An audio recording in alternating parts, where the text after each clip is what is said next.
What's going on, ladies and gentlemen? Assuming we can still call you that.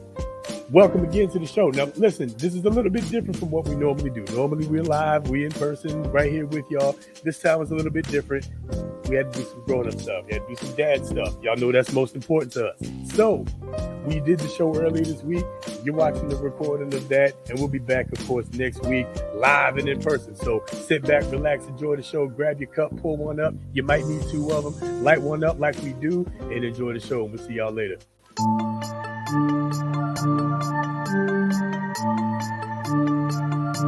Saying everybody. Yeah. In general, I think everybody has this misconception when it comes to church and church people, right? Because there's a difference in being perfect. Either the church people themselves forget that they are still human, or the people that are looking at them forget that they are still human. Yeah, you know what I'm saying? White Christian and straight is considered hateful. How does that work? I would imagine black Christian and straight is also considered hateful. If we matter, yeah. Assuming we matter. If people can protest because the gyms aren't open, then I got nothing. I'm up to it. I'm up to it. Are we going there? I'm up to it. That's the show, Dada!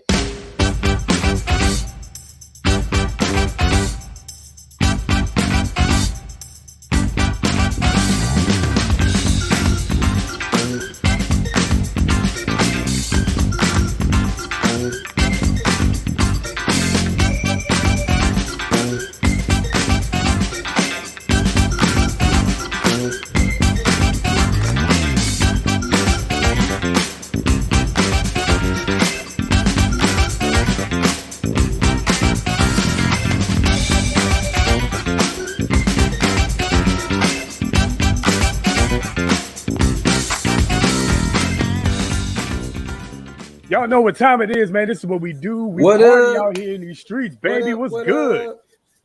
We out here. And all of that. And all All of good. that. We out here, man. What's going on, ladies and gentlemen? Assuming we can still call you that. What's going There it on? is. Welcome to the most organic conversation on the internet. Welcome to Up to It, Down to It. We here again. It's Friday night. Y'all know what time it is. Y'all know what we do. We pull up a glass. We have a damn good time, and that's what we're going to do here tonight. So, without any further ado, let's get to these intros. Y'all already know me. I am Trey, the great and terrible. I'm going to have some good opinions for you. Some you're going to like, you're going to think are great, and some you're going to think are absolutely terrible, and I don't give a shit one way or the other. With that being said, over on to the next guy. My guy on my, well, actually, my right on the screen, my left in real life. We just came from his house, my man, the immovable force, Kev. Talk to me, good brother. What's good, baby? Always a pleasure to be here with you all. You know, hopefully you got a good drink in your system. If y'all anything like us, we start before the show starts. So that's why the glass is already full. We're going to pull it up, pour it up, Old Faithful. So we on Captain Morgan Private Stock, and y'all can see I've been drinking. So we getting low, but we're going to make it through the show tonight. Y'all enjoy your drinks. Salute. Salute. You already know. That's what it is. Love it. That's a good sound. My man, my LB, my Ace Boom Coon, King Rich. Talk to me, good brother. What's going on, good people? Hope everybody's doing fine like wine on this here Friday. Listen, man, I'm gonna keep it short and sweet. The inspirational quote that I got today was success is not final, failure is not fatal. It is the courage to continue that counts.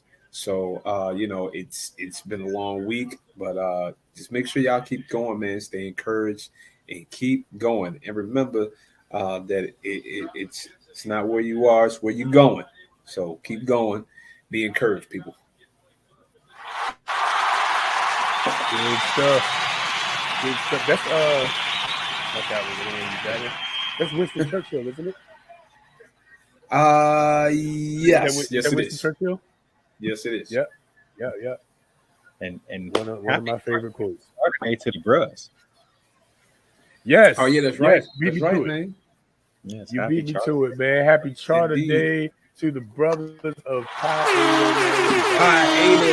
December 8th. Gang. That's right. I already know what it is. Yeah, we having a good time. The brothers are always having a good time, and as always, the brothers are in the building. The building. Okay. Put one in there for that, you know. Always. Hey man, look, I'll drink to that right there. With that being said, man, listen, thank y'all for joining us too, man. You have already been a wonderful audience, and this is just getting started. So we appreciate you guys here hanging out with us for real. So with that being said, let's get to this first drink. I know I put the cup down more than once. All right, but let's get to this first shot. Welcome you guys on to the show. Hey, ladies and gentlemen, this one's for you. Thanks for joining us.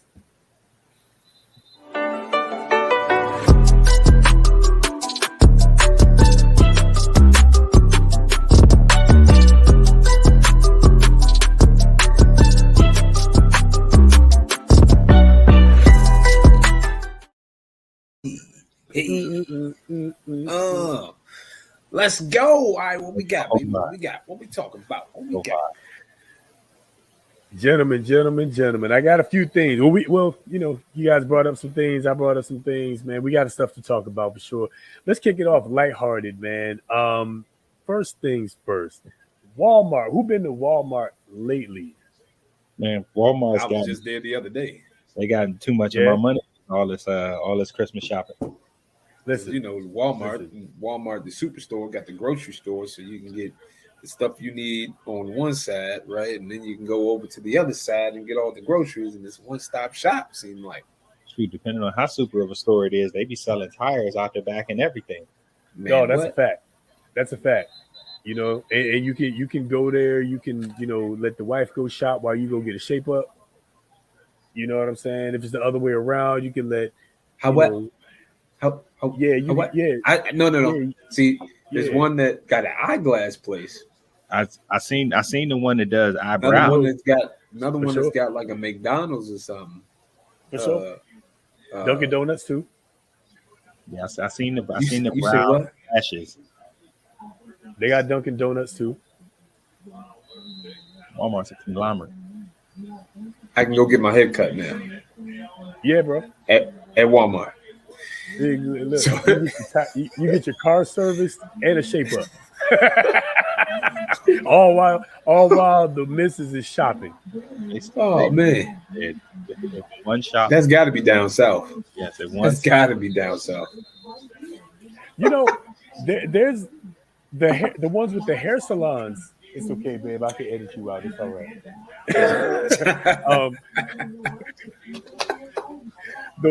The ones with the hair salons, I've seen those recently. I've seen those in here, like, you know, in Maryland, DC, D area. Yeah.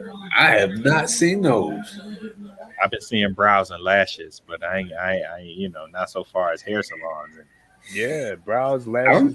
Well, y'all seen the nails too, right? Yeah, I've seen nails. Nope. What? You ain't seen nails? Nah, just the eyeglass place, eyeglasses and fast foods. I haven't seen anything else. Shoot, the one by me got a bank in it. Oh well, yeah, bank. Yeah. Okay, that's new to me. I haven't seen the bank. I've seen the bank. Wally World is really big. Big plug, man. Before we know it, they're going to be selling cars and car parts and stuff like that. And you know, like I said, you can literally go to Walmart and get gas, groceries, other such mechanical things, and you know, it sounds scary. I mean, pretty soon you'll probably be able to go to Walmart and adopt a kid or something like. Walmart got right. They probably sell it in the back somewhere. Man, Walmart definitely has the cure for cancer. They only give it to the kids though, to the Walton kids. Yeah, they only give it to the Walton kids. You gotta be high up on the totem pole. If you're too low on the totem pole, you might go postal on your staff, like in Chesapeake. Oh mercy! Yeah, he's shooting for cancellation, right? Prayers go out to those affected. couple of my coworkers, man, they live down that way. Yeah. They didn't know anybody that was involved or even in it, but some of them go either go by there or go in there. So Yeah. that's just crazy. All the way around, it's crazy. Absolutely. You know, look, I've been in leadership, I've been in management before, and I know it can be frustrating. It's a daunting task to get grown adults um, to do what they're supposed to do, not just what they want to do. Mm. Right? I get that. But bro, you ain't got to shoot them. That's not how you do it. That's not the way. That's not the way you do it. That's not the way you get them to. For one thing, after you shot them, they can't do anything. That's why you know. So Nah, I was about to go off on the left field, like another topic. Like, that's why I could never get how people shoot other people that owe them money, because you still ain't getting your money. That's what I'm saying. That's real. That's real. That seems counterproductive. You still ain't getting your money. It's like I got no bread. I got a body, and now I have to pay money to stay out of jail. The decision making is a little bit porous. Speaking of decision making, being a little bit porous, I hear Mariah Carey and Nick Cannon got some beef. I think what was that story, Kev? It's just that she knows that he's got baby number 12 on the way. However, she wants him to spend more time with the twins, with his kids. He's not spending time with his kids. I think even without the 12th one or the 11th one or the 10th one, she would like that. I mean, yeah, I imagine the kids would like that. Yeah. I mean, I don't know. Did she disclose that? Like, is he not spending time with the kids? In fairness, I only caught the headline. Okay. But so I don't know what the amount of time looks like. But of course, it ain't enough. But because of course, if you're gonna keep supporting 700 kids, you gotta have 700 jobs, which is gonna keep you in 700 different places. So, these hosting everything, traveling everywhere. Yeah, I would just wonder what the allocation of time looks like. He has 10 children here currently, and 11 and 12 are in the oven, right? They're cooking. Mm-hmm. All right, so he's got 10 children here right now. Okay, I just I wonder how much time any of his baby moms would expect. If that makes sense, like how much time is expected there? If he paid and put them all in the same house, wouldn't that be something? You got 12 kids and 6 baby mamas in one house, and one of them is Mariah Carey. You talking about a reality TV show, baby? That would be one. I'd watch that. I'd watch that. The Cannon kids. I feel like that would be. Y'all let us know in the comments if y'all would watch that. If y'all would watch a reality TV series with Nick Cannon and his baby mamas and his children all in one house. Call that thing fire y'all away. Let us know if y'all would watch that. Just wonder, but I just wonder. Look, I just wonder if I just wonder if the moms, right? Like they know the other mothers are there with the other kids, right? But I just wonder if they're still like, hey, my kids over here need, as much time as they can get. Or in other words, I'm wondering also if they don't care, do they not care? Is it like, hey, Mariah, for example, Mariah has his first kids, right? His first 2. So, like, I mean, does she get first dibs? Like, how does that even work? I mean, See, this is a headache for me. This is a headache for me. And I just feel for her in that scenario because she was the first. So of course she couldn't have predicted that he was gonna go have 10 more kids. Maybe not. Yeah, not 10 more kids. I think she probably could have predicted he was gonna have a couple more, but not 10. Yeah. So after you had those first two, you still expect him to be present and not spread so thin. But again, 76 kids later, ain't but so many pieces of you just walk around. And that goes back to what we were oh, that was funny. That goes back to what we talked about a couple weeks ago. Like, I was willing to give him, I still am willing to give him the benefit of the doubt and just assume that, because he has the money and therefore the time, because he's a celebrity, I would assume that he spends some time with his kids. But I guess the question really is, how much time is enough time? And I guess you can't really answer that question because, how much time is enough time? All your time is enough time, right? Even if you're home with your kids, I feel like if you're home with your kids on a regular basis, it still kind of feels like, not enough time. Like, I go to work every day and I see my daughters every day, but every day I'm kind of like, damn, I missed this part. I missed that part. You know what I mean? So I just wonder, with everything split up the way it is and, his obligations as he is a celebrity, musician, actor, all those kinds of things. I just wonder if that expectation is realistic. Well, let me phrase that. I wonder how realistic that expectation is. You know what I mean? I don't know. But this goes also back to why we said ideally, and of course it isn't the case for everybody, but ideally, that's part of the reason why you want to try to keep everything in-house. And you certainly wouldn't want to spread it out to 6 houses, I don't think. Yeah, definitely not that. That's too much. Yeah, I think that's a little absurd. Moving right along. One of our favorite segments. We ran it a couple of weeks ago. We're going to get down with a little bit of fair or foul. Let's get it.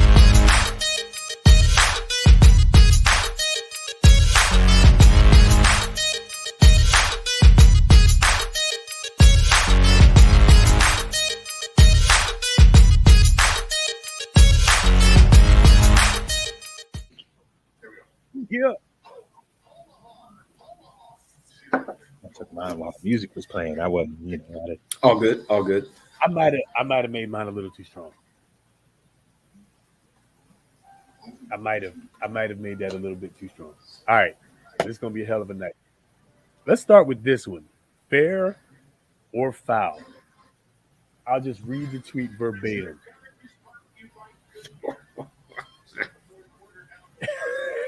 Y'all know where we're going. I love it. A man dealing with 2 women. One he lies to, the other he's completely honest with. Which one does he love? Both of them. Kev, since this was your tweet. Woo! You said both of them? He's like, LB, you said both of them? He loves both of them for different reasons. No, he's got to love himself.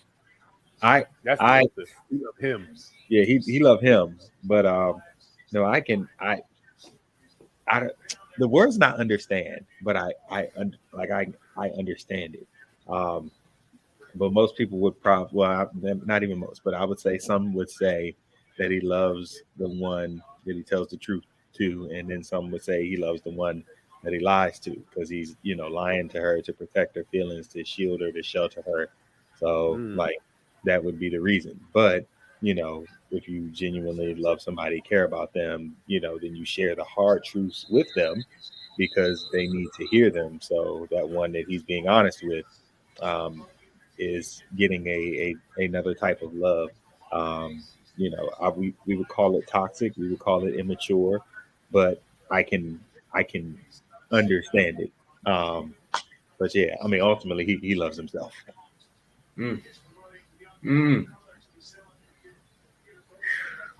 Go ahead, LB. Well, he loves them both.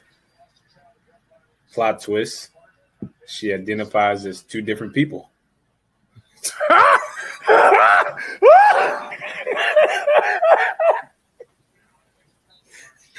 And I'm done. Thank you. Good night. I think we're done. Yep, that was it. There it is. Good night, ladies and gentlemen. Fair end file. There you Thank go. you. It's both. Thank y'all. You for know tuning it's in. bad. You know it's bad when Rich about to get us canceled. Wow. Hit that like button, subscribe. You don't know how much longer Right. we'll be here. Yeah, you know, so that we can say that we once had, a crowd of subscribers. We once had a couple thousand subscribers, and then we got canceled. You know, so yeah, y'all tell a friend to hurry up and subscribe before we get canceled. Hit that And like y'all both right. He loves himself. He loves himself more. The answer is who does he love more? Him. He loves him. And the obvious part of that is, first of all, this scenario can't be true because there's no way he got two women and he's completely honest with one of them.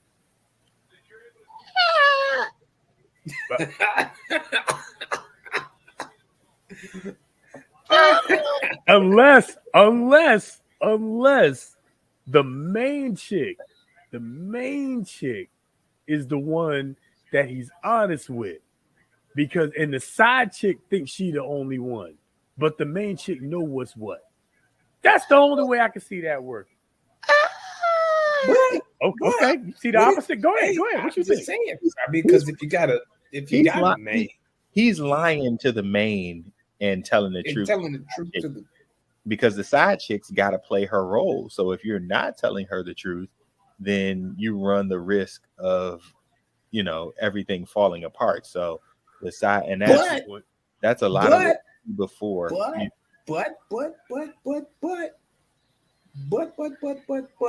Okay, because you do have some side ones out there that didn't know that they were sides. True story. Yeah, some mains out here that didn't know they were sides too. Yes, but if that side is a willing participant, chances are she told the truth, and it, because in a past life I was a wild boy, so I would. All of my complaints went to the side woman because I felt like I wasn't being heard at home, and that part. So, you get tired of like wanting your grievances to be heard and respected and that kind of thing. And again, it's not that you don't care for the person; it's just there's a part of you that they're ignoring, and then you come across this person who is willing to like embrace that side of you, and even though it's just a piece of you, it feels bigger because it's a piece of you that's been ignored, and so it just becomes a dangerous scenario where that person who allowed you to be yourself, who didn't hold your truth and your feelings against you, caught you at a vulnerable time, and now you're in this scenario. So yeah, I've been that. I understand that. I'm not condoning it because I was wrong then and it is wrong now. But like that's how it's understandable though. Yeah. It is understandable though. Wrong for sure. Like make no mistake about it. Like not condoning cheating or anything like that. All right. I got a ethical teacher question for you. I'm gonna relate to this. So, if I, as a student, know that a test is coming up, and I'm not prepared. Well, I'm gonna say I'm not prepared, but for whatever reason, the teacher took extra time with a few students. We're gonna use this scenario. The teacher took some extra time with a few students. No extra time with me. I wasn't getting it. I said, "Hey, I'm not getting it." They said, "Okay, all right, cool. I'll set something up with you." Never set it up, And so now it's test time. Okay. And I'm about to fail this test. Do I just take the test and fail it? or do I look over my neighbor's shoulder and get some answers? Both of them. Both of them. Both of them. Both of them. Because I ain't about to sit here and fail the test. So I'm gonna go back to your scenario, right? I ain't about to sit here and feel unheard at home. First of all, if I feel like, and I'm also speaking from experience too, right? Okay, so I'm not trying to throw anybody under the bus. Just calling it what it is. If one of the reasons why I married my wife is because she was a breath of fresh air.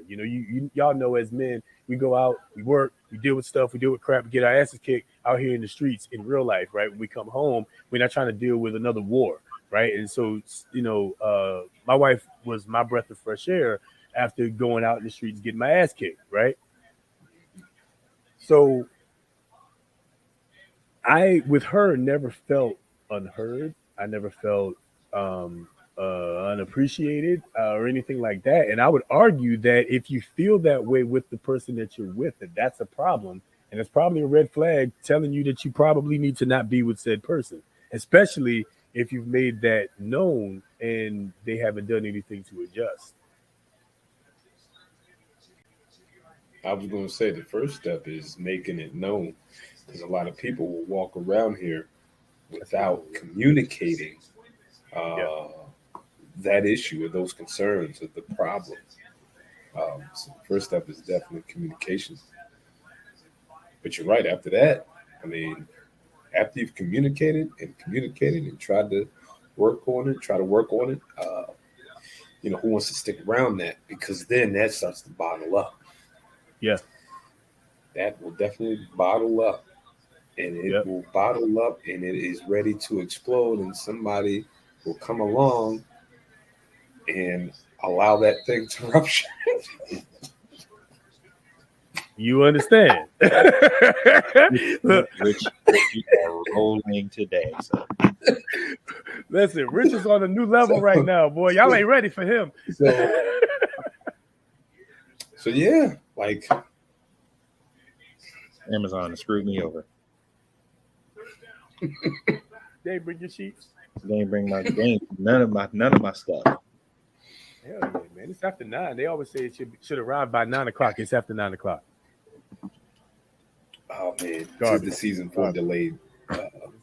One of the worst times of year for that. Yeah, just like with every other thing, you hire more people. Yeah. Yep. Okay. All right. So we off that. Man has 2 women. He lies to one, is honest with the other. Who does he love? Himself. He loves himself. He tells the truth to the one that he needs to tell the truth to, and lies to the one to keep them on the hook. Don't condone that. I think at a point he's gonna have to pick one. If the side chick gets pissed off, both relationships are over. If the main leaves, you might could still keep the side chick.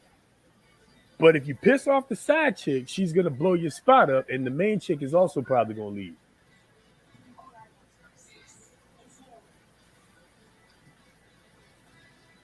Cheating 101. I'm just kidding. I'm kidding. All right. This is cheating 101. This is how you do it. I'm just playing, y'all. Pre-game, right? Yeah. We just playing. Don't cheat on your girlfriends, guys. Or your wives. I was going to say, damn sure don't cheat on your wives. I figured that went without saying, but apparently not. Listen, we want to make sure everything is clear, okay? Crystal clear. Absolutely. Don't go cheating on your significant others, fellas. Don't go chasing waterfalls. That part. Ladies, that goes for y'all too. We ain't about to sit up here and act like it just be us. Yes, ladies, don't cheat on your girlfriend. Ladies, definitely don't cheat on your girlfriend or your wives. Okay? Ladies, no cheating on your wives. You bring her to the husband too. All right, anyway. All right. Okay, I'm through. Done. Next, fair or foul.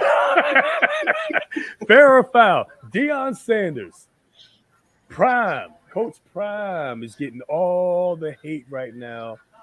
Yeah, headed to the University of Colorado, going from a predominantly black school HBCU to a predominantly not black school, um, PWI, and people are mad about it. Rich, I'll ask you this Or time: what? is the What is are the they mad animosity? for? Well, I guess we got your answer. And I was gonna say, is the animosity, the hate towards Deion Sanders, is it fair or foul? What are you mad for?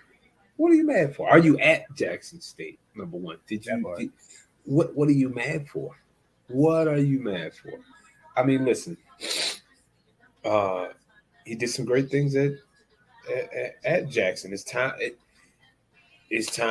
If he decided he wanted to move on and go, hey, thank you for thank you for your time here, your service, your coaching, and all of that, and thank you. Go be great. Go continue to be great. We don't know what I personally don't know what he what Dion has as far as aspirations. As far like I don't know what he has in mind and where he wants to go. I'd imagine that he might even want to become an NFL coach. So having success at a HBCU and then transferring to a non-HBCU and still having success, that to me on the resume says he can go anywhere and be successful. Yeah. Man, if I'm an NFL owner, I'm like, well, shoot, let me give him top dollar. Now I heard something about $5 million also as well. I heard he turned down the scholarship money. He turned down not scholarship, he turned down getting paid at Jackson State. So if I didn't get a chance to dig into it yet, but if I'm hearing that correctly, that he didn't accept a salary at Jackson State, you mean tell me you still mad that this man hasn't been getting paid by that university, wasn't getting paid, but you mad because he's leaving and getting $5 million? Well, let me jump in real quick. The worst part about the not getting paid part is that he hit the incentives in his contract in order to get paid a few times, and either the university or the administration, whoever it is, as I understand it, reneged on some of those contracts, some of those incentives. So, like, one of the incentives I think was like stadium attendance. If they got past a certain amount of attendance for however many stretch of games, then he was supposed to get a bonus for that. He, of course, as we know, he crushed that number, and he didn't get his bonus. He didn't get his money for that. He and then I think what I heard, I think they offered him a $300,000 contract as opposed to the $5 million contract. So I mean, again, y'all do the math. 5 million, 300,000, right? And then apparently, I don't know how true this is, but I heard this on a podcast as well. That apparently the president of Jackson State or whoever it was, he said, all right, we'll offer him $1 million and see if he stays. So he go from 300,000, got a $5 million offer. Your counter offer is $1 million. Just on the money alone. Kev, what you think? So, want to straighten up a couple things. So, one, he did have a $300,000 salary. He actually donated back half of his salary, and they were able to get new practice field. He was able to get Jackson State endorsement deals. There's a partnership with HBCU Go where all HBCUs will be under sponsorship for like television and media for the next 10 years. He's done amazing things. And one of the truest statements I saw was, I can feel both of these things at the same time. So by all means, black man, go get your money. I'm not knocking that. He's trying to basically, hand walk his kids to the NFL. He took his son with him, which also makes me feel another kind of way. But like, again, you're going to do at the end of the day what you feel is best for your family. So I get that side. What I like the biggest, I guess, disappointment for me is that he started what we've been saying for years and years and years, which is the great migration of Black athletes. He had the number 2 recruit in like all recruits, number 2 that's coming to Jackson State next year. So what we learned is that the right person can usher our Black athletes, our top Black athletes, back to HBCUs. Granted, it was going to take more than 3 years. They had a struggle bus first year, and then the last 2 years they went like 23-5, 11-0 in this past season. So they were headed in the right direction. Another strong recruiting class, and this was ultimately, I believe, was ultimately going to be the first step in seeing our Black athletes, our top athletes, start to pay attention to and come back to HBCUs. So I felt like Prime could have been the leader of that. Is that a daunting and heavy task to put on one person? Yes. But of all the people who can do it, why not the man who, says like, like he could cover water? Like, that's how good of a corner he is. Like, if you think that highly of yourself, like, you can lead that movement. We need those kinds of leaders. It was Martin Luther King. It was Malcolm X. It was like, he was that powerful in the HBCU movement.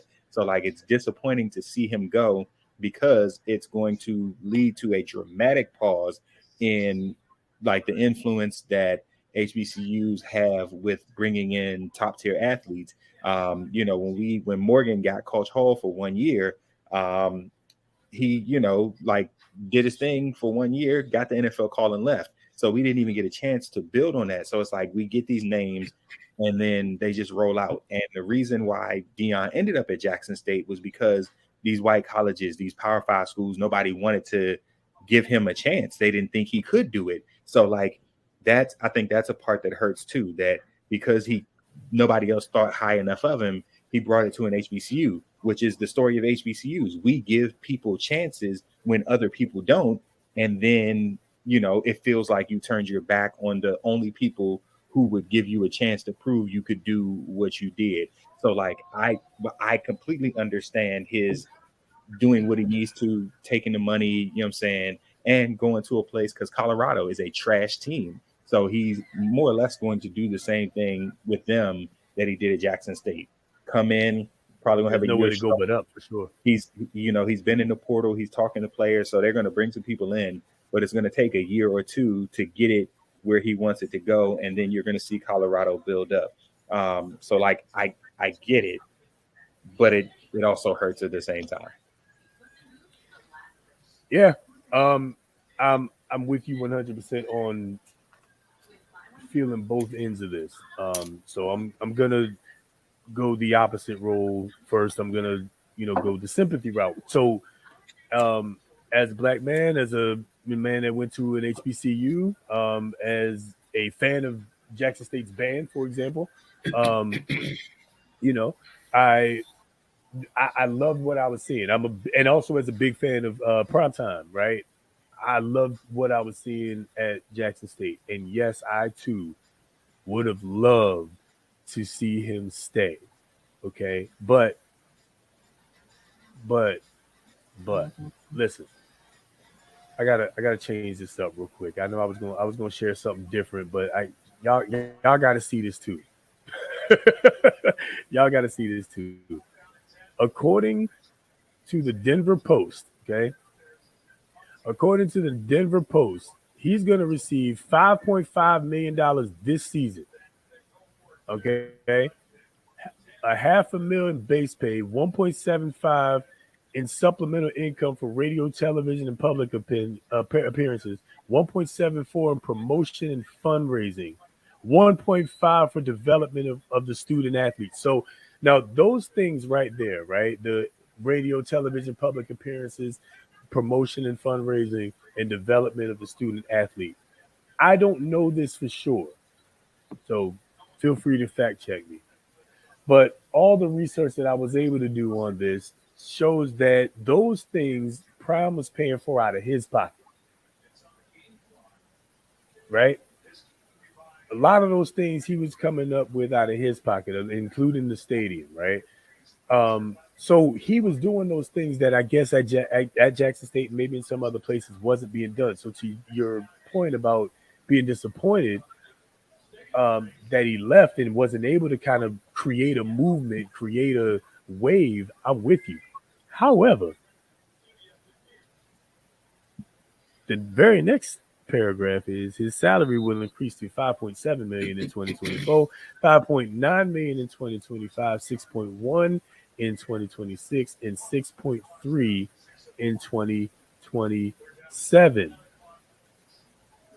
To put this into perspective, as the head coach of JSU, Deion Sanders earned $300,000 per year. So all I'm gonna say is, as far as whether it's fair or foul, it's the hate going towards Deion, in my opinion, is foul. That's foul. If you got a job offer that was that big of a difference, you take it too. And doing the same thing you're already doing with a little more, probably a little more support, arguably more alumni support. Not nothing against J State alumni, but like financially speaking, I would imagine Colorado alumni, support is a little bit greater. I don't know, but I would imagine it is. No, it's going to be because the athletic director said, or it was either the athletic director or the president, they don't have that money right now. So eventually they're banking on. Well, it's not secured. It's not secured. It's not secured. Yeah. So they're banking on boosters and that kind of thing to create that, that salary, that income, which I mean, we see it everywhere. I still think it's always a dangerous game to play, but we see it, everywhere. The funniest TikTok I saw though was they took the sound bite where Deion, it was the post game press conference, and he was talking to his team, talking to Jackson State post game. And after he finished his speech with them, of course they had won the game. He was like, "Now give me my theme music." And then they went to a clip of Colorado's band, and it was unseasoned as you can possibly imagine. And so that's hilarious. Like I think that part is probably going to give him night hand. You can't walk up to Colorado's band and do what you did at Jackson State and expect to have that same vibe. So like it's different energy, It's definitely like that part is irreplaceable. That part's not going to be the same. That's for sure. You good? Yeah, that's going to be a major difference in culture. That's for sure. Colorado versus Jackson, Mississippi. Yeah. So the hate is foul. Yeah. I would say if it wasn't hate and it was just disappointment, I would call that fair. Yeah. I don't hate That's him. Fair. I'm disappointed, but I don't hate him. I think people acted like he was gonna be like the next great hope. He was the great black hope. I think he was. You think so? I don't. I think he was eventually going to be over anyway. If he had success at Jackson State, like the reality is that if you're good at anything football, the NFL will find you. They will find you. But he said he has no desire to coach in the NFL. He has no desire. Okay, I didn't see that quote. I'll give you that one. I didn't see that one. Yeah. Because honestly, because that goes back to Rich's point earlier from whether the goal was to get to the league, and if the goal is to get to the league, then yeah, you want to go to a Colorado over a Jackson State. But what and that's my thing. Like the show with him recruiting the number 2 recruit, the highest recruit in HBCU history for any school, period. The number 2 player in the country coming out of high school. Yeah, that was going to be followed by, a 20 and a 15 and if he just kept winning and kept bringing in high recruits, and then when you have the best of, you get more of the best of. So these good to great players come in, and then more endorsements come in, and more press comes in, and more TV deals come in. Like, and again, Prime has the cachet to usher in all of those things. Like. And that I think that's the part that hurts the most. Like, who do you replace that with? Like, who has that swagger and that, and that knowledge and that, like, who? And I saw the name Ray Lewis, and I was like, like, as much as people love Ray Lewis, like, it's still, it ain't prime. I mean, but it's Ray though. It is. I mean, I would actually agree with that. I think Ray Lewis. I think Shannon Sharp wouldn't do it, but I think Shannon Sharp would be somebody But like I that. think you're thinking logically, Trey. And I like Deion, Okay. but whenever I think of Deion, I think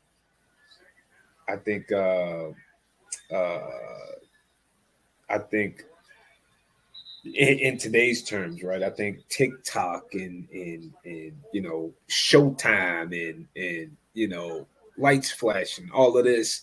I'm not saying that he is not great at his craft. What I'm saying is, the number 2 overall, right? Coming to Jackson State, right? And then who's going to follow after that? But then everybody's just is that creating the top tier to go to other HBCUs, or is it creating all of them coming into Jackson State because of this name that is at Jackson State? I honestly, I think it would start. I think it would start there. Like, you would see it at Jackson State heavy, and then trickle down. Well, then it should start. But I don't. In high school. But would they? Because let's be real for a second. If the number 4 recruit in the nation decides to commit to Howard, let's say Howard, right? What's the likelihood they're going to be a high draft pick in the NFL as opposed to if they went to Ohio State? It literally depends, and I'm not even trying to be funny. But you think a high draft pick, His name is escaping me. He's the linebacker for, I want to say, Indianapolis, that came out of South Carolina State. He's the highest paid linebacker in the NFL, or maybe Lord. This is where we need Brandon and Eric and Tristan. Right. And Steve. Yeah, I know, right? He was drafted particularly high, performed particularly well, and now he's the highest paid linebacker or middle linebacker in the league. And at the time he signed his contract extension, he was the highest paid linebacker. He might be like 2 or 3 now annual salary, but still he's making bank. Like, and the point that people have been trying to make is that if you got talent, they gonna find you wherever you are. When the 49ers and Chiefs played in the Super Bowl, both of the running backs were HBCU starting running backs, HBCU graduates. Like, the guy who was a kick returner, punt returner for the Chicago Bears and ran back a gang of touchdowns. I forget what his name was. This was Devin Hester. Was the HBCU grad. That might be. Was HBCU? I'm maybe it wasn't Devin Hester. He might have. I might be wrong. Yeah, but like he might have. Look, Jerry Rice went to a HBCU, so you know what I mean. Shannon Sharp did. Shannon Sharp, yep, Savannah State, yep.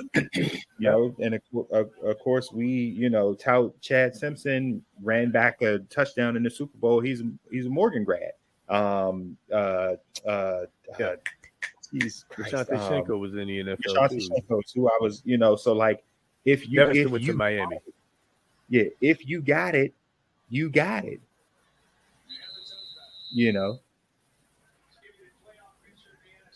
Yeah, look, I agree. I do agree with that. One of the things that I think about all of this is if you got the talent, they'll find you either way. I agree with that 100%. My bad, Rich. Go ahead.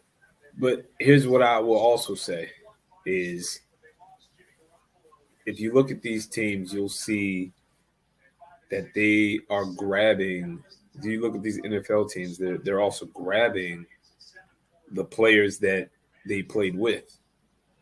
So you'll see a bunch of Ohio's and a bunch of Michigans. You'll see a bunch of players that Cincinnati, they play got the together, Joe Burrow so that and because of that camaraderie, because they already have, because they came from that pool of talent, and they already have chemistry.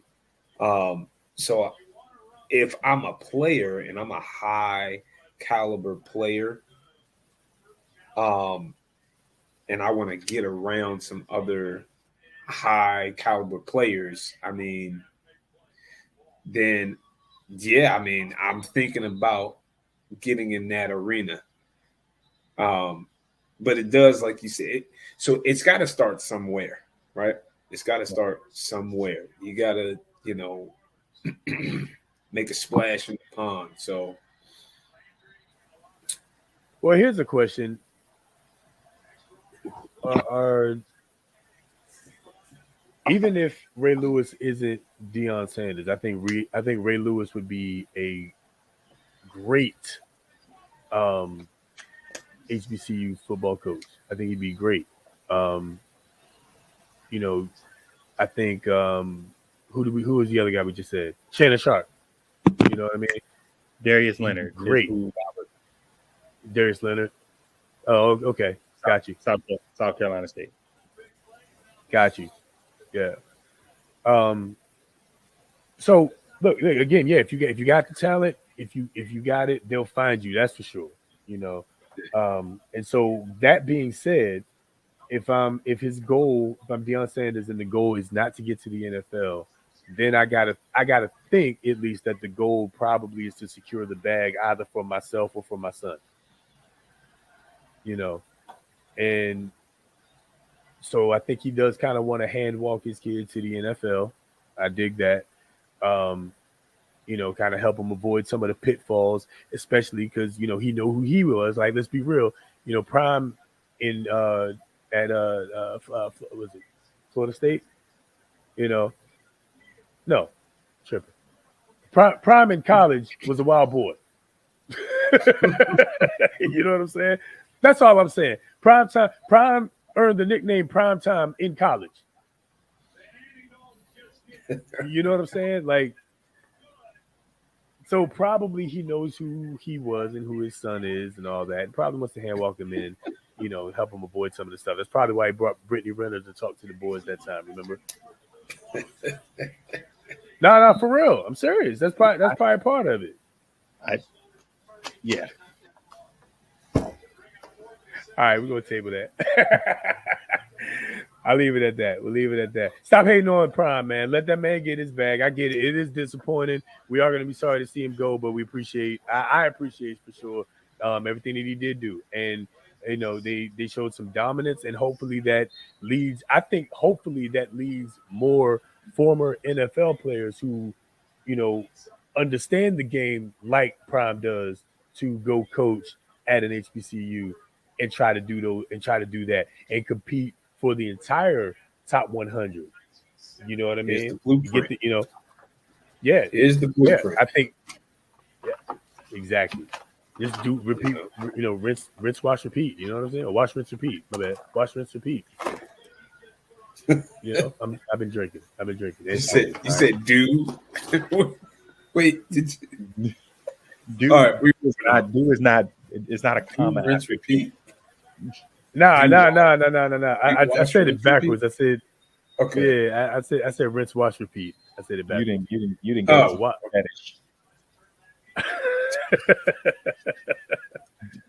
You're gonna do the laundry. Oh, okay. Last one, fair or foul. Fellas, I definitely want y'all feedback on this. Women, children, and dogs are loved unconditionally. A man is only loved under the condition that he provides something. Okay? I've never heard a woman in my life say, after he got laid off, we got so much closer. No. I heard my grandmother say, a broke man is like a broke hand. Can't do nothing with it.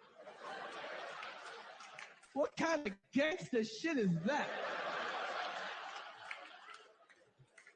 That's right. Women, children, and dogs are loved unconditionally. A man is only loved under the condition that he provides something. That's right. Fellas, when you meet a new girl, what do your friends ask you? What she look like? Ladies, when you meet a new guy, what do your friends ask you? What does he do?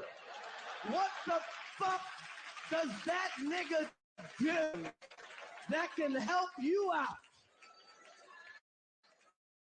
Can facilitate a dream or not? Even right now, Michelle Obama is looking at Rock going, what's your plans, nigga?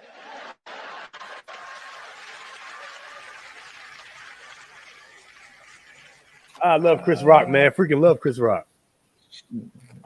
Freaking love Chris Rock. He ain't wrong. And I'll say this this clip came up connected to the to a tweet that was something along the lines of, like women ain't dating no broke dudes. Like, one of those good Twitter arguments about finances and relationships and all of that. And what I'll say is, I think that tweet is right, and I wish I had it in front of me.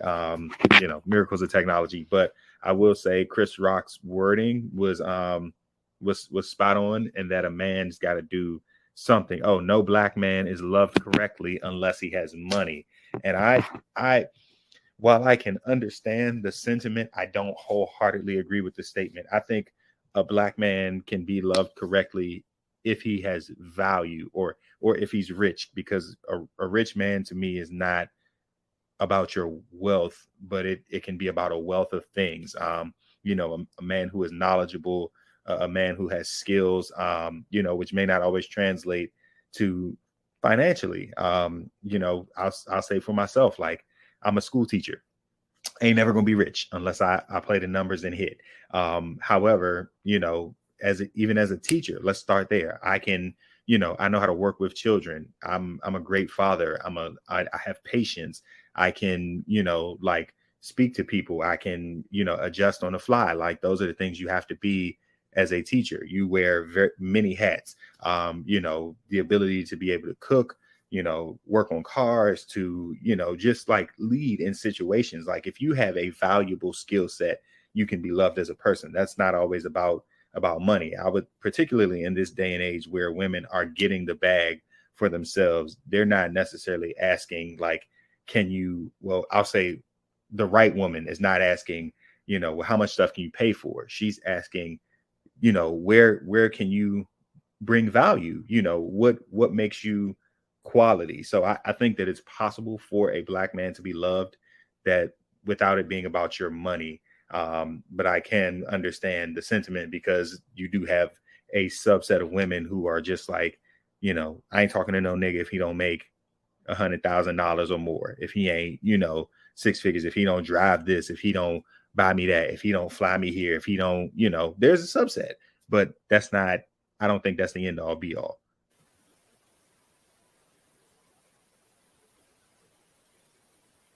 Agreed. Richie muted. Boop. Go ahead, Let's LB. try it again. Kev, I think you hit some really good points. I hear what Chris Rock is saying, and actually, I feel like I've even heard conversations of some women, when they talk about, what does he do and what kind of car he drives. I'm not going to say it's all women, right? Because it's never all.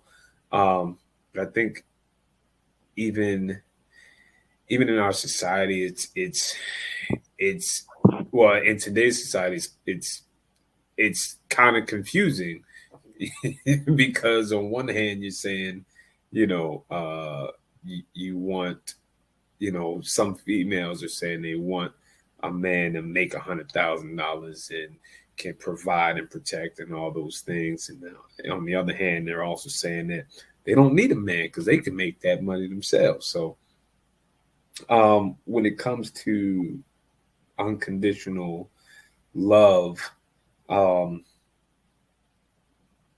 I will say for me personally that I do feel, uh, I feel what he was saying. I felt that personally. Like I feel like I have to do X, Y, and Z in order to be loved. I do feel like that has.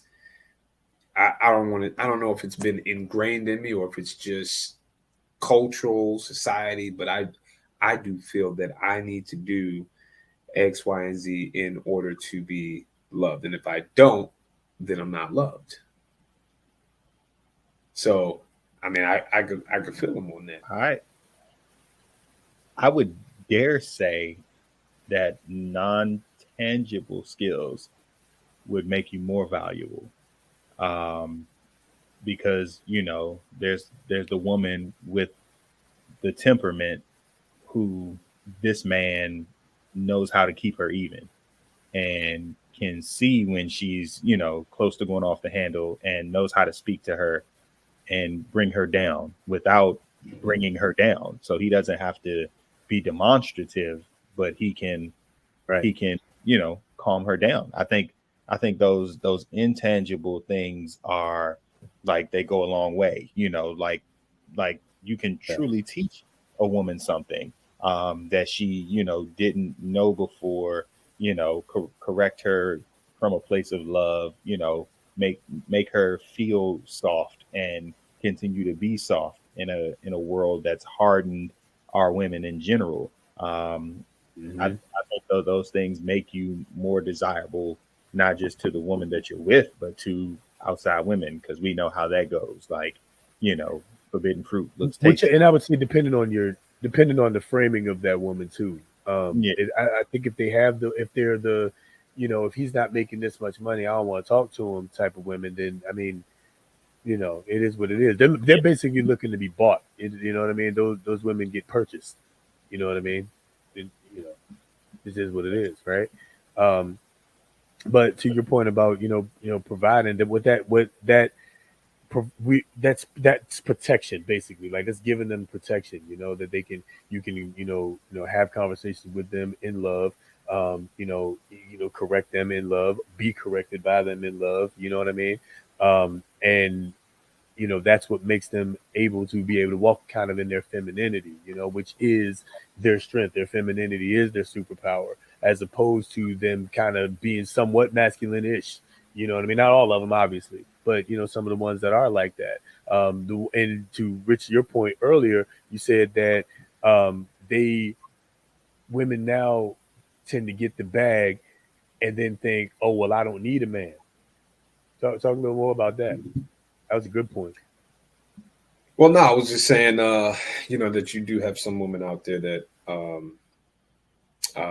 are more independent in the tangibles. I like how Kev brought up, the tangibles and the intangibles, Yeah. because that they they're more, they can go out and get the bag, like you said. They can go out there and do things themselves. They can change their own oil, change their own tire. Those tangible things that those physical things they can do. So when it comes to the intangibles, I do agree with I agree with Kev when he says that the intangibles that a man can provide can be seen as you know high ranking for some females out there. Um, and it's like you gotta have a balance. You gotta have a balance, and of course, it's going to depend on, again, it's subjective to the person that you're talking to or that you're with. Um, it's got to be a balance there. But so when it comes to the intangibles, you know, for a man, does that does that give him the value to uh, receive that unconditional love, or is that still something he has to bring to the table in order to be loved? Like what Chris Rock said was, yep. You hit it.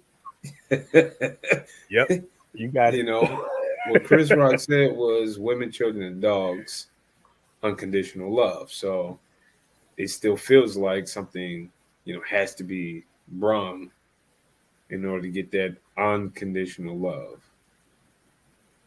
I think, Rich, you said it right before I was about to say it, is that the unconditional part is the key, right? Unconditional love. We still, even to the intangibles, that still is something that we have to already bring. You know what I mean? In order to prove that we're, worthy of that, right? Whereas on the other hand, that may not necessarily be the case. Y'all let us know in the comments what y'all think too. You know what I mean? Definitely looking forward to this conversation. But man.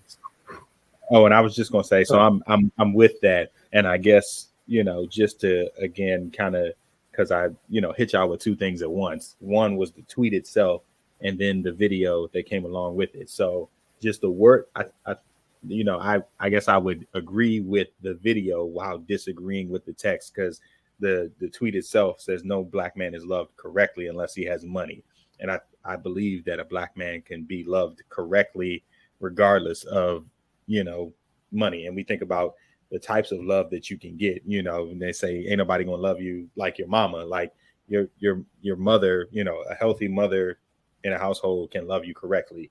Good friends around you can love you correctly.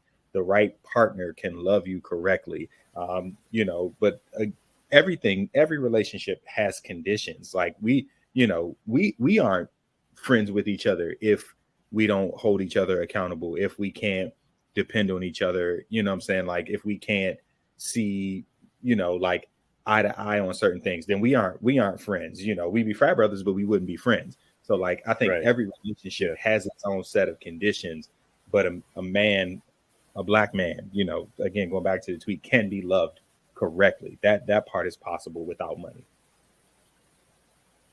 Yeah, I agree. I agree too.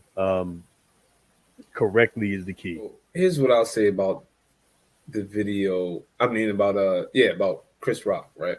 About that video, about what he said, right? Women, children, and dogs, unconditional love, right?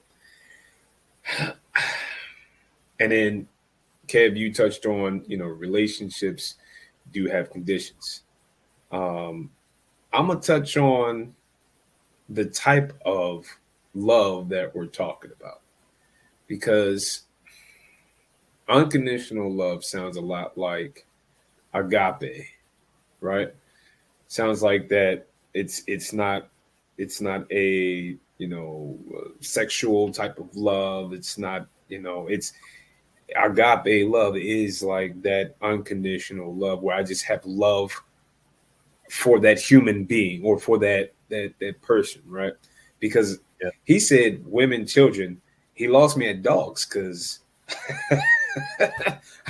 listen, we about to get canceled because I'm not rushing in to save this dog.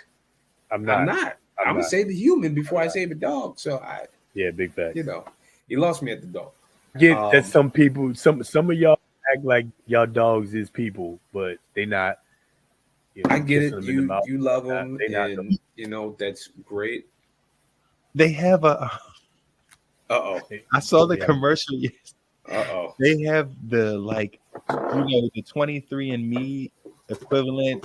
They have that for dogs now, so you can get your dog genealogically tested and find out what their true breeds are and their history, their health history. You can do that. Hey, listen, that might be, because it's crazy that it's. Go ahead, my fault. Go ahead. Yeah, but anyway, agape love, right? So, in a perfect world, yes, I would. In a perfect world, I would disagree with Chris when he says that, because if we're talking unconditional love, agape love, then then everybody should be loved. I don't know. I feel like when I hear him, as I'm thinking back on it, it just sounds like it comes from a place of hurt, or sounds like it comes from a place of what I got, what I have to go through.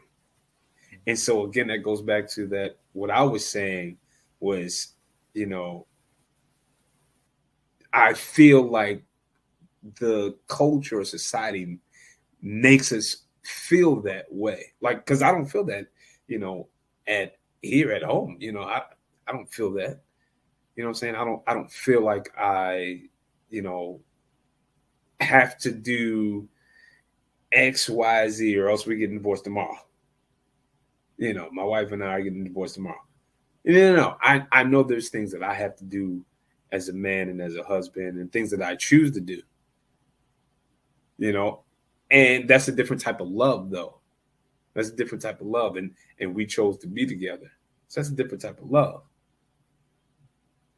And Trey, you're muted, and I would love to hear what you're saying, but you're muted. Yep, I realized that too. Yep, I was like, wait a minute. There we go. And are there also things that you want to do? Right.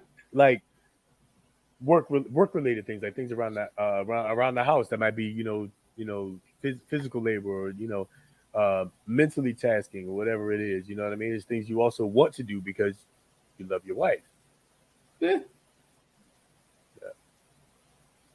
And the thing is, like with I saw a tweet about this. When men are loved properly, we'll move heaven and earth for you. We'll do everything we can to make sure that you're taken care of, and that's kind of the thing. It's almost like, when why do men want to go make more money? Men want to go make more money so that we can take care of our wives, our children, our families, our legacy, our moms, or you know what I'm saying? The people that around us, right? A lot of women, not all, but a lot of women want money so that they won't need a man. And that's a difference in mindset. You know what I'm saying? That's a big difference in mindset. And I think that's what Chris Rock is more alluding to. That, more often than not, when they're either, and I like the ones that aren't looking, they ain't worried about your income. I'm all for that. But the ones that will, that hold there are a lot of them that will hold their income up over the head of their husband, right? Or boyfriend, or whatever it is. They'll hold up how much they make. They'll throw that in your face, whatever bills they pay, and all this other kind of thing, and cause that strife or that inside the house competition. Don't nobody want that neither. And so again, different in mindset. I make all the money I can so I can give you the world. You make all the money you can so you don't need me. That's a tough pill to swallow for a lot of men. It's not everybody, obviously. Obviously, all women ain't like that. Go find you a good one that don't think like that, right? That understand that out there. This is a team effort here. You got about to say you got some out there that think that they want to go make the money so that they can give you the world. And that's fair. And that's fair. Go get the world. We'll rule the world together. You know what I'm saying? we shall rule the world. Being loved correctly is something you have to communicate. Like, we all have different love languages. We have different thoughts. We have different things that we like, different things we don't like, and, different triggers and different traumas and so on and so forth. So you do need to know how to love correctly, but at the same time, you got to be able to tell somebody, how something makes you feel. You got to be able to be open with somebody. And we hit on this a little bit last season, rather. That when we come to you vulnerable and how things make us feel, you can't then respond to us with, "Oh, you just being soft, or you just being a baby, oh man up," because you wouldn't want us to do that to you, right? That would be considered abusive if we did that to you. We don't want that either, right? We coming to you in a moment of being vulnerable. The last thing I want to hear is, "Oh, you just need to toughen up." Pause. Because then the other side of that is how come you never express yourself? How come you never tell me how? And that's why. That's why a lot of men don't express themselves, because people are cruel towards men. Like it's like men more than anybody understand. Nobody gives a shit. You know what I'm saying? Like if I care, but the world don't care. You know what I'm saying? You care, great. That's why we're friends. That's why we're brothers. That's why we you know what I'm saying. But that don't mean they care. So at a point you got to kind of stiffen that up a lip. You know what I'm saying? Hold your chin up, homie. Rub some dirt on it. Walk it off, soldier. But we also don't want that from our wife. We don't want that from our wife. We can say that to each other. We don't want that from our spouse. I heard a quote earlier, and I cannot remember where it's from, but it goes a little something like this. And I guess for me, it's why I feel like as a man you got to be tough, and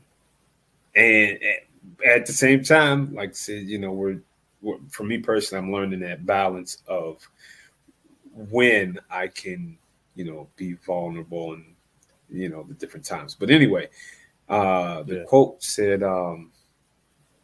it is, again, I don't remember it verbatim, but it goes a little something like this. It is better to have a warrior in a garden than a gardener in a war. That's a fact. Yeah. Because if That's you got real. the warrior, then that warrior is always ready. He's prepared already. He's got the toughness, but he's in the garden, so he doesn't need it at this moment in time, right? So he's prepared. He's tough. He's got all of this. But to be in that garden as well is I guess is from what I'm thinking about now. It's like, yeah, we have to be tough, and yeah, we have to know how to protect and fight and all of that. But we also got to know when to turn it off, when to use it, so that we don't destroy that garden. Well, a dangerous man is a good man. I don't remember who said that, but a dangerous man is a good man. Somebody that's dangerous, that chooses not to exercise their ability to be dangerous, is a good person. And that's really the kind of person that you want. Those are the kind of people that you want. And that's kind of, I think, like as a man, that's kind of what we all kind of strive in a sense to be. Like if somebody, so think about it like this, right? We are we're loving types, we're family men, etc. We love our kids, love our spouses, and all of that. But we also got that little bit of crazy where you better not cross them, or we're gonna have a big problem, right? We don't exercise that in front of people unless we have to, right? That's why it's better to have a warrior in the garden, because if the garden is under attack, then the warrior can come out. But if you go to war and all you know how to use is a garden tool, then we might have a problem. You better swing that hoe. Stop. He got it. He beat me to it. He got it. I love y'all, man. Darn it. Oh, man. Once we started talking about gardens, I knew some hoes was going to be in there. Yes, sir. Yes, sir. Yes, sir. You can't have a garden without a hoe. In the garden. All right. Okay. All right, last one, man. Co-parenting. All right, so we hit on this last week. But as we're talking about communication, right, and communicating how you want to be loved and how you need to be treated, and so on and so forth. There's also, if you're in that situation where you are a co-parent, which tends to be the case more and more nowadays. It is what it is. Um, Communication is vital. Is vital that you guys, now y'all don't have to communicate about nothing but the kid. That's fine, but you guys still need to be able to communicate. So, um, I got two questions on this topic that we didn't really get to get into because of time. But let me ask you both this, because all three of us have a co-parenting situation of sorts, right? What principles in co-parenting, obviously communication is one, but what are some principles that you can transfer into, you know, in Rich, in our case, in our general working relationships, and Kev in your inevitable you know future Mrs. Lewis relationship. you know, like, what are some principles you guys see so far that you kind of carry into relationship? Things that are parallel. Well, number one for me is trust. That is a huge value, and for me, being on the stepdad side, um, that I'm entrusted to take care of my stepson. You know what I'm saying? And not just from my wife, right, but my stepson's biological father, right? So I'm entrusted with that, and also uh, I'm trusting in him also to do what he's needs to do, as a dad, as a father. So trust goes a long way. I think that's one of the biggest values that you can have, and that you need to take along, keep with you on that journey, because it's a lot trying to maneuver schedules, events, things that you want to do. um, so you're trusting that this communication is, you do what you say you're going to do. Just honest with the different things that are happening. If something is happening on that side, we're trusting that you're giving us the information that we need in order to take care of things on this side. So yeah, that's one of the biggest ones for me. I would say if there were two things that I um, would hold on to and carry into my next relationship, it would be a balance of responsibilities and transparency. I think those two things have been vitally important for me. And I get, if like in the ideal situation, both parents are in the household, so like you would share responsibility in the house. But if everything falls on one parent in the house, that can be taxing. So in a co-parent situation, when the kid goes back and forth, you have days where you are solely responsible, and then days where you are kid free. And so, in those kid free times, I use that time to, rest, restore myself, take care of things that I need to, that I either can't do with a kid, or that are harder to do with a kid. And I think, to go into a relationship, uh, there there should be a balance of some sort with that.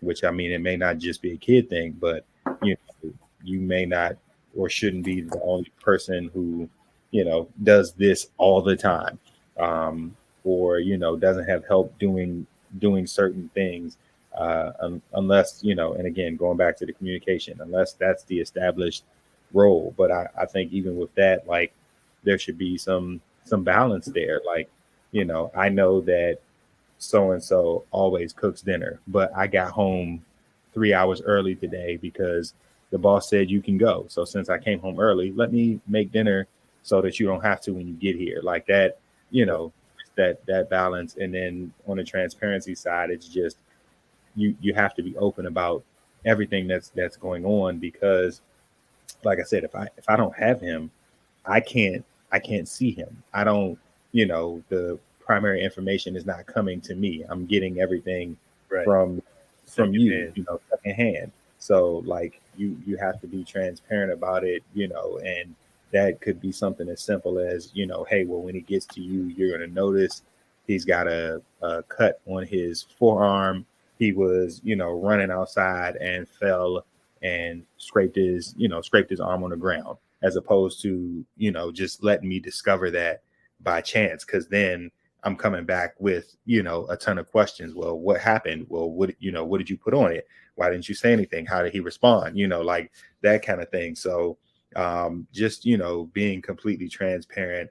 And I think that helps to alleviate a lot of assumptions that can be made, which can lead to issues, especially when you're in a co-parenting situation, and feelings are always going to be like kind of volatile. Even when you have a good working relationship, you still just kind of in the back of your mind wonder about some things. So the more transparent you can be, the easier it makes the harder conversations that need to be had when you start talking about, well, kid is not doing so well in school. So what does discipline on both ends look like? And we know kids will always try to put one parent against another.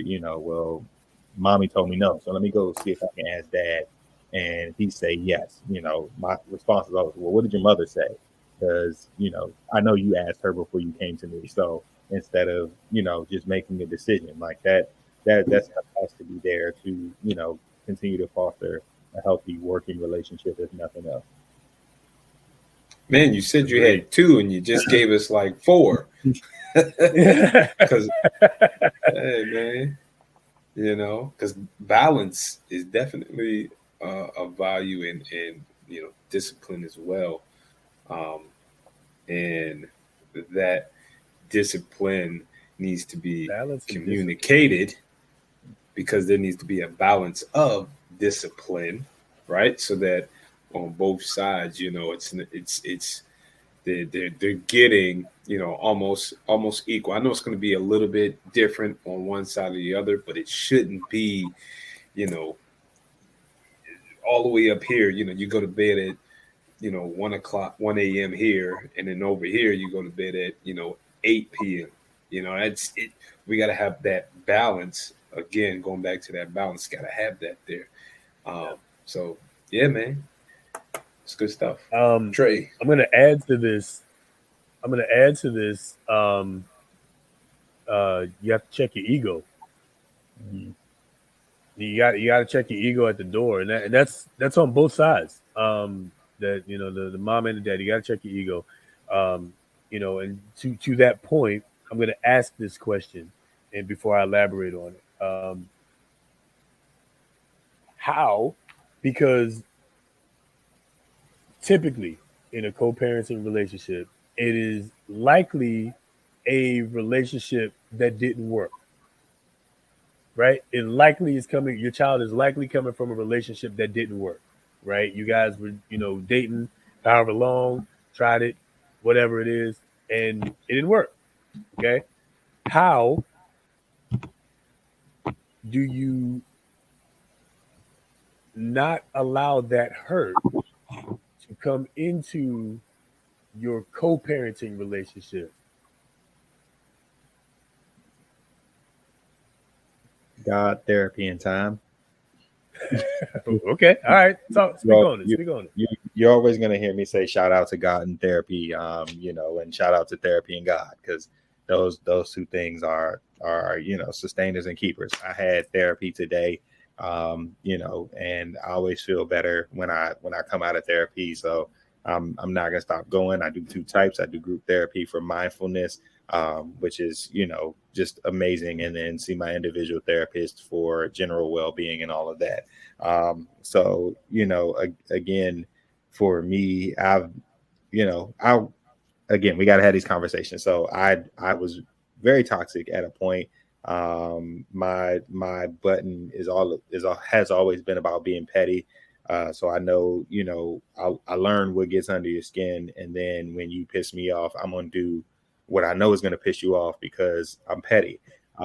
So, therapy has made me be conscious of the actions that I'm taking and to just ask the question, why do you feel a need to be that way when you're upset, instead of voicing, the things that upset you. So I think the ability to mature, took all three of those things. Like, you have to give it time because, of course, when you're fresh out of a situation, you're feeling all of those feels. And they're big feelings. And, for whatever reason it happened, your feelings are valid. So it takes time to get over those things and to get out of your own way so that you can see what the bigger picture is.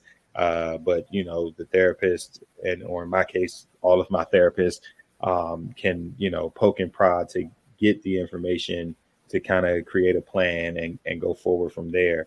And then just, with the God part, just being more involved in church, and then picking up on devotionals probably in the last 3 or 4 years, I've been a lot better about than I've been in my entire life. But they're, a great jump off point for my day. I was at a point where I could not get out the bed without reading it first. And now it's just something that I do before I walk into work, regardless of when that happens, so that I can be in the right mindset.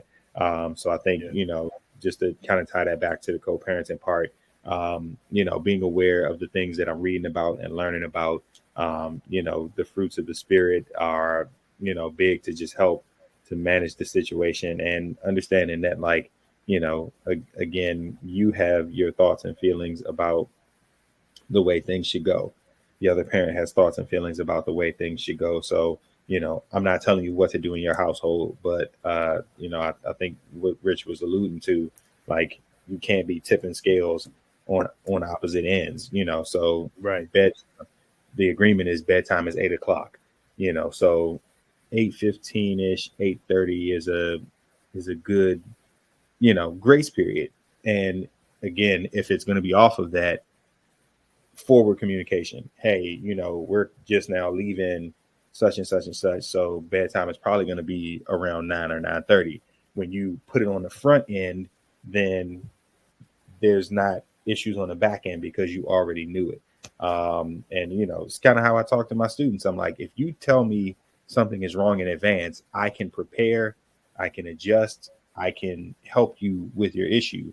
If you come to me after the fact, oh, I didn't do this because such and such and such, now I'm questioning whether or not you're even telling me the truth, or is it something you because you need grace in that moment. So, again, we just been saying it all comes back to communication. But for me, it's been those things: God, therapy, and time. Good stuff. Well, folks, thanks for coming out. It's been great. The sermon is over. Thanks for joining service. We got an altar call. Oh, man. We got an altar call.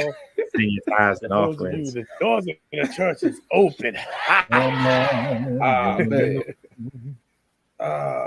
Trey, you said, what is it? What does it look like to check your ego at the door? Is that what you were saying? Yeah. So the question I asked was, how do you? Well, I said what you have to do is check your ego. But before I elaborated, I said that how do you not allow the hurt from the previous relationship to enter into your co-parenting relationship? Okay. I don't have all the answers, but I will say I'll keep it short. Is some of the things you got to do is you got to, and it's easier said than done, right? You got to forgive and let go. You got to move on. You said check your ego at the door. Yeah. And what that sounds like to me is you got to get over yourself, because I've said it before. I think I said it last week. It's not about you anymore. It's not about you.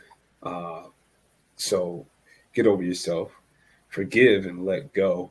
Um, you know, and while you're doing it, you still have to get become a better you. You know, humble yourself, and then keep the focus on the kid or kids. Keep the main thing. The main thing. Main thing. The main The thing. The main main thing. thing.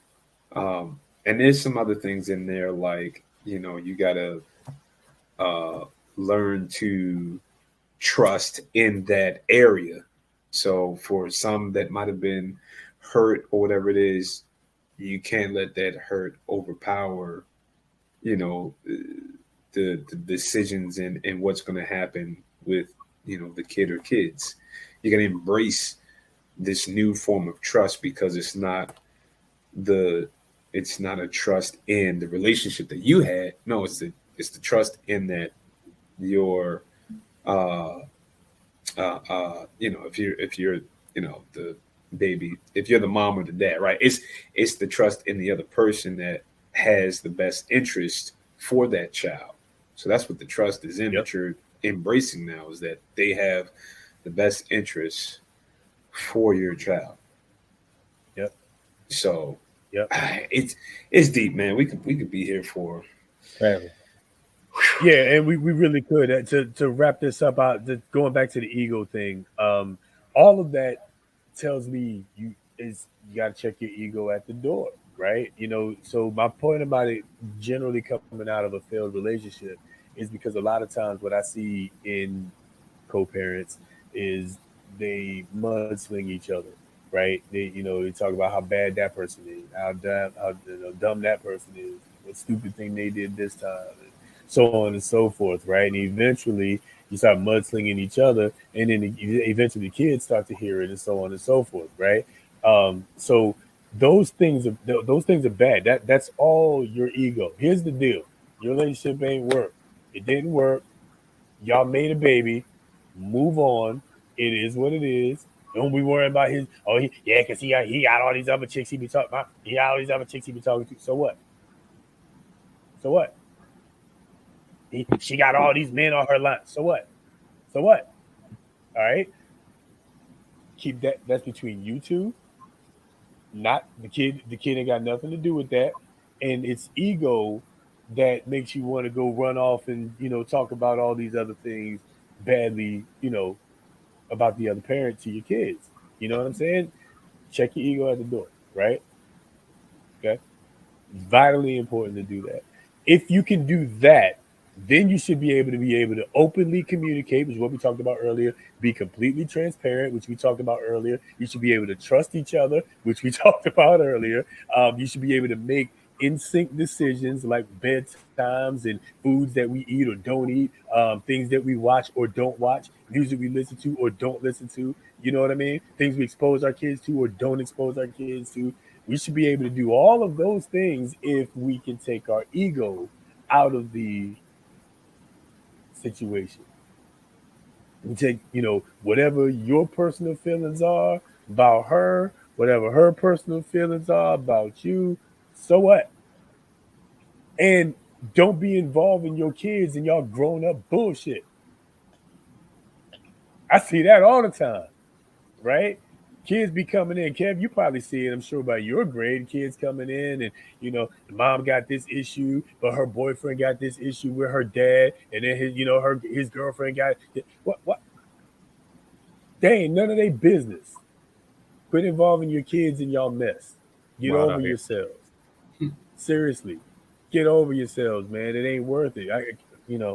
Stop. So anyway, the kid is the most important. They have to be at the forefront. If you think otherwise, then again, you need to check your ego. You know what I'm saying? The kid is the only thing here that matters, right?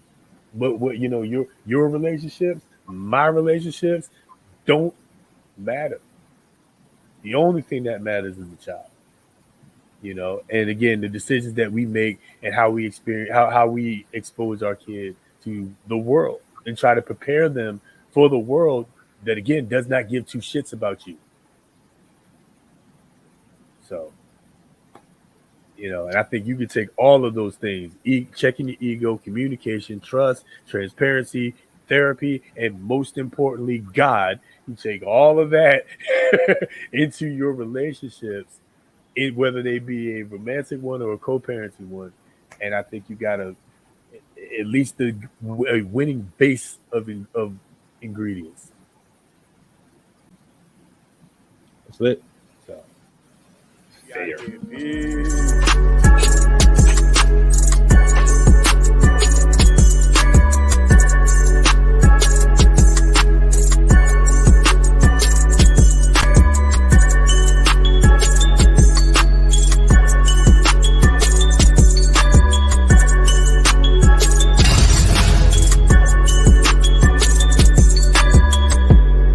Bye-bye, subscribe.